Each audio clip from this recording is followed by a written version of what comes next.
maka nomor rekening itu akan diblokir oleh perbankan. Jadi tidak sama sekali masuk di rekening bea cukai ya? Iya, jadi memang Bapak Ibu sekalian, kalau atas celebrity people, bahwa kalau Anda ditagih oleh bea cukai, suruh transfer ke rekening atas nama orang pribadi, itu pasti penipuan. Penipuan ya Pak? Ya, kalau bea cukai, itu nanti rekeningnya atas nama rekening penerimaan negara. Penerimaan negara, Jadi bukan rekening pribadi. Jadi kalau ada kita suruh transfer pakai rekening pribadi, itu pasti penipuan. Jadi akan mau, gitu ya.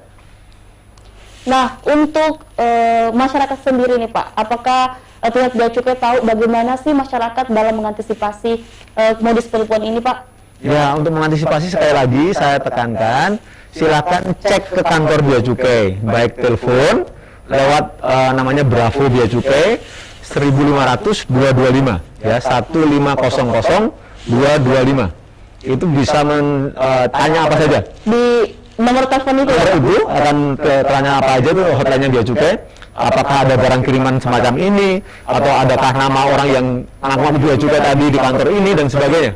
Jadi silakan berhubungan dengan bea cukai sekali lagi tanpa biaya dan mudah berhubungan dengan bea cukai. Ya, jadi masyarakat mudah saat ini berhubungan dengan bea cukai. Mudah dengan bea cukai. Itu. Iya. Ya. Di semua media sosial. Iya, di semua media sosial, mulai Instagram, Facebook, YouTube kami juga ada, kemudian TikTok kami juga ada. Ada semua ya Pak ya? Semua ada. Jadi sisa masyarakatnya saja yang ya silakan. Harus mau aktif. Iya, aktif ya, untuk mencari tahu. Ya, ya. Nah Pak, saya mau Bapak memberikan himbauan yang secara khusus untuk masyarakat di rumah. Baik, celebrity people, kami menghimbau betul kepada celebrity people bahwa berhubungan dengan bea cukai sekarang tidak menggunakan uang sama sekali.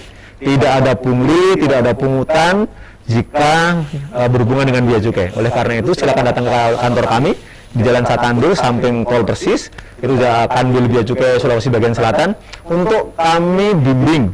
Kalau Anda mau ekspor bisa. Nah, kalau untuk penipuan-penipuan kami juga akan berikan edukasi. Oleh karena itu jangan segan-segan, don't hesitate lah ya dengan berhubungan dengan bea cukai. Kami pasti akan bimbing dan kita bantu dengan baik. Itu komitmen kami selaku bea cukai Sulawesi bagian selatan maupun bea cukai se-Indonesia sama. Ya, bea cukai ini sudah sama standarnya. Standarnya dengan sudah sama nasional. Dan kami bukan cuma nasional, karena standar kami internasional. Internasional ya. Karena kami tergabung dalam WCO, World Customs Organization. Sehingga kami harus berstandar nasional. Dari kedisiplinan, dari perilaku, dari semuanya, kita harus berstandar internasional. Oke, baik Bapak. Nah, harapan Bapak ke depannya momentum peringatan anti korupsi ini seperti apa? Nah, salah satu yang akan menjadi partner bagi bea cukai adalah masyarakat. Masyarakat sendiri ya, berarti masyarakat sendiri. Bea cukai itu adalah masyarakat sendiri. Yes. Sehingga masyarakat silahkan mengadu kepada bea cukai, silahkan awasi bea cukai, kami secara transparan.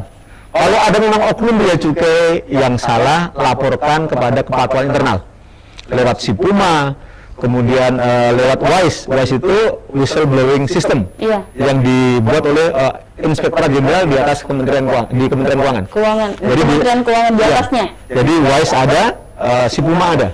Itu untuk melaporkan kalau ada petugas bea cukai yang nakal.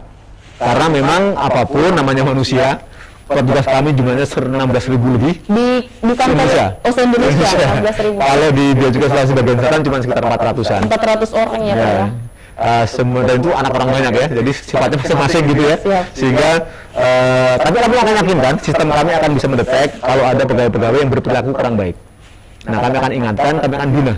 Nah, partnernya masyarakat harus mau memberikan masukan, masyarakat harus memberikan teguran agar kami tetap berjalan pada rel yang benar, begitu. Jadi saya kembali lagi nih Pak, pendekatan bea cukai kepada masyarakat itu kan notabene lebih ke ini ya, sosial media, sosial media. Bagaimana dengan masyarakat yang hanya didekati, yang basicnya di WhatsApp saja, jadi dia tidak tahu dengan sosial media yang Bapak sebutkan tadi. Di WhatsApp tapi juga ada. Di WhatsApp juga ada Pak? Ada, jadi ada chatbotnya. Jadi kalau ngechat dengan nanti ada di website kami, silakan chat di situ, ada website, ada WhatsAppnya. nanti kita akan balas. Berarti Bea Cukai sudah prepare ya dari A sampai Z untuk memerangi ini ya. Iya, betul. Berarti sisanya masyarakat silahkan aktif dan mendekatkan diri kepada Bea Cukai untuk terhindar dari hal-hal penipuan yang tidak diinginkan. Betul. Bapak, terakhir nih, statementnya Bapak sebagai narasumber dari Bea Cukai, statement Bapak pribadi soal Bea Cukai ini seperti apa ke depannya? Saya punya obsesi sebagai pimpinan Bea Cukai Sulawesi bagian selatan untuk menjadikan anak-anak kami anak-anak yang berkualitas internasional, kemudian anak-anak yang berintegritas tinggi. Oleh karena itu, kami selaku pimpinan-pimpinan harus memberikan contoh untuk itu. Sebagai role model bagi anak-anak kami, kemudian kami juga akan bimbing mereka untuk kita sekolahkan setinggi mungkin. Karena ternyata banyak yang asli dari Sulawesi Selatan. Berarti di Bea Cukai sendiri ada menyekolahkan? Oh iya, kami kalau mereka nanti sudah lulus S1 bisa S2 dengan keluar negeri, sampai S3 dengan biaya dari negara. Dari negara itu karena Bea Cukai ya Pak ya? Semua masyarakat semua bisa lewat LPDP namanya. Itu nanti lembaga untuk belajar itu ada LPDP, semua boleh ikut. Nah, Bea Cukai ada bisa lewat LPDP, juga bisa lewat kantor gitu. Jadi nanti disekolahkan untuk kualitas sumber daya manusia kita semakin baik. Jadi obsesi Bapak menjadikan anak-anak Bapak ini menjadi manusia yang lebih baik dari saya. Lebih baik dari Bapak. Wah, bagus sekali ya obsesi Bapak sebagai kepala kantor wilayah Bea Cukai Sulawesi Selatan, Sulawesi bagian selatan.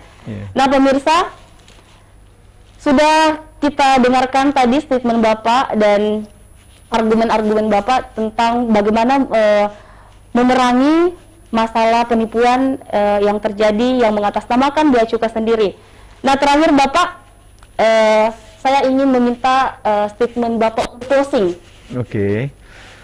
Teman-teman Syllabus People, sekali lagi harus mau aktif. Kalau ada orang yang mengaku Bea Cukai, nelpon bahwa barang Bapak Ibu ditahan dan sebagainya lewat saluran Bravo Bea Cukai 1500225 ya 1500225 untuk cek apakah barang tersebut benar ada kirimannya, apakah barang tersebut ada pungutannya untuk negara dan sebagainya. Ya, itu kan mudah sekali. Ya, tinggal menggerakkan jempol, Anda bisa berhubungan dengan teman-teman Bea Cukai, nanti akan diberikan keterangan sesuai dengan apa adanya. Kalau ternyata tidak ada barang kiriman itu, berarti penipuan. Jangan pernah mentransfer sedikit pun, apalagi rekeningnya atas nama pribadi. Karena negara punya rekening penerimaan tersendiri, dan kalau itu benar penerimaan pungutan dari Bea Cukai, pasti nanti ada namanya nomor billing. Pakai billing, nanti bayarnya transfer dari rekening masing-masing langsung kepada rekening negara. Jadi kalau ada yang bilang ini rekeningnya atas nama Nugroho gitu, itu pasti palsu. Tidak ada. Ya Pak ya, karena pasti rekening negara. Ya, bukan rekening pribadi. Bukan rekening pribadi. Baik Bapak, terima kasih atas statement dan waktu yang diberikan. Oke, Syllabus People, sangat menarik perbincangan di spesial dialog kali ini memperingati Hari Anti Korupsi.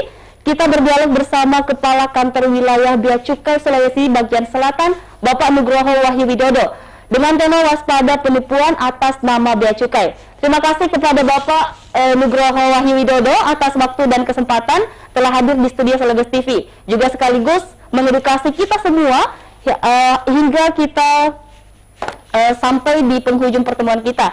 Akhirnya saya Hajratul Aswad mewakili seluruh kru dan kerabat yang bertugas pamit undur diri. Wassalamualaikum warahmatullahi wabarakatuh.